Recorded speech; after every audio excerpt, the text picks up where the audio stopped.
আলাইকুম ভিউয়ার্স, সবাই কেমন আছেন? আশা করি ভালো আছেন। তো ছাদ বাগানে চলে আসলাম। ছাদ বাগানে আজকে কাজকর্ম করেছি, পানি দিয়েছি, ঝাড়ু দিয়ে ছাদটা পরিষ্কার করেছি। তো সব ধরনের গাছপালা হারভেস্টিং চলবে। আজকে কিছু বীজ এনেছি নতুন, যে আজকে গাজরের বীজ বসাবো, তারপরে পেঁয়াজের বীজ বসালাম, হয়নি, আবার বসিয়ে দিব। পেঁয়াজের খোসা, কলার খোসা, আর এদিকে হচ্ছে লাগিয়ে দিব ওইগুলো ধনেপাতার গোড়া। আর এদিকে হচ্ছে সিম গাছ, করলা গাছ, আদা গাছ লাগিয়ে দিয়েছিলাম। কামরাঙ্গাগুলো আবার হচ্ছে, মালবেরি ফল ধরেছে। এদিকে লেবু গাছ, আখের গাছ।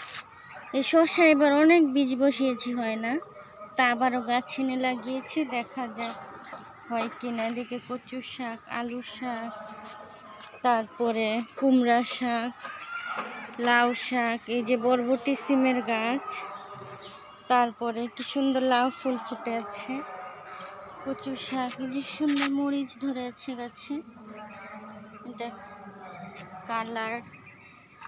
এই যে ধনেপাতা গাছ, টক ফলের গাছ, পোলাও পাতা, ডালিম ধরে আছে ভিতরে, আর সুন্দর ফুল ফুটে আছে বাগানে, বাগান বিলাসী।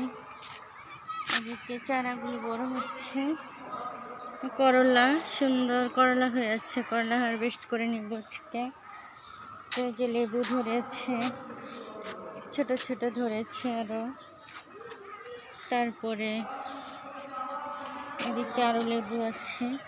এদিকে মূলা শাক হচ্ছে, আলু শাক হচ্ছে। আর এদিকে আমড়া গাছে আমড়া ধরে আছে সুন্দর, নিম পাতা, চিচিঙ্গা। তারপর এখানে কিন্তু অনেক বীজ করেছি আমি বেগুনের। এই বছর বেগুন গাছ আর কেনা লাগবে না। কাঁঠাল গাছ, এই যে করলা ধরে আছে আরো। এটা আমার ছাদ বাগানের লাল পেয়ারা আর হচ্ছে শরীফা গাছ, আতাফল গাছ। তারপর এদিকে করলাগুলো হারভেস্ট করবো আজকে। এই যে সুন্দর একটা বড় ধুন্দুল হয়েছে। এরকম বাগানে সবজি খেতে খুবই ভালো লাগে। টক ফল, মরিচ, যে বেগুন, শীতকালীন সবজি সবই আছে।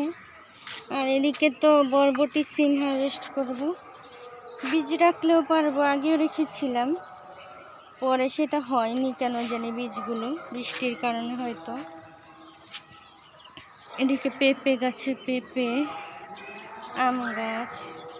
আম গাছ তো অনেকগুলো ছিল, এখন একটা আছে। এদিকে নানা রকম গাছ, বড়ই ধরে আছে, পেয়ারা ধরে আছে, সফেদা ধরে আছে, পুঁই শাকের বীজ হয়েছে। ধনে পাতা বড় হচ্ছে, জালি দিয়ে রেখেছি নেট। দেখি লাউ চারাগুলো সুন্দর বড় হয়ে যাচ্ছে, সিম গাছ হয়েছে। আর এদিকে সব ধরনের ফুলের গাছ। তো শীতকালে একটু বাড়তি পরিচর্যা করলেই কিন্তু সব কিছু সুন্দর হয়ে যায়, ফুল ফল শাকসবজি পাওয়া যায় বেশি। তো এদিকে আমার কি সুন্দর এই যে করলাগুলো, মাশাল্লাহ। আর করলাগুলো আলু দিয়ে ভাজি করলে খেতে যে কি দারুণ লাগে। এদিকে কিন্তু আমার ঢেঁড়স গাছে ঢেঁড়সও ধরেছে। অনেক বীজ লাগিয়েছিলাম কিন্তু 2টা ধরেছে মাত্র। তো এই যে করলাগুলো এরকম থাকলে কিন্তু অনেক বড় বড় হয়, পোকার জন্য রাখতে পারি না, বেঁধে রাখলে এরকম সুন্দর বড় বড় হয়ে যায়। আর এদিকে আমার লক্ষ্মী কবুতরগুলো বসে আছে, কবুতর ছানা। তো সবাই ভালো থাকবেন, সাপোর্ট করে পাশে থাকবেন, ইউটিউব চ্যানেলটাকে সাবস্ক্রাইব করে দিবেন। আল্লাহ হাফেজ, আসসালামু।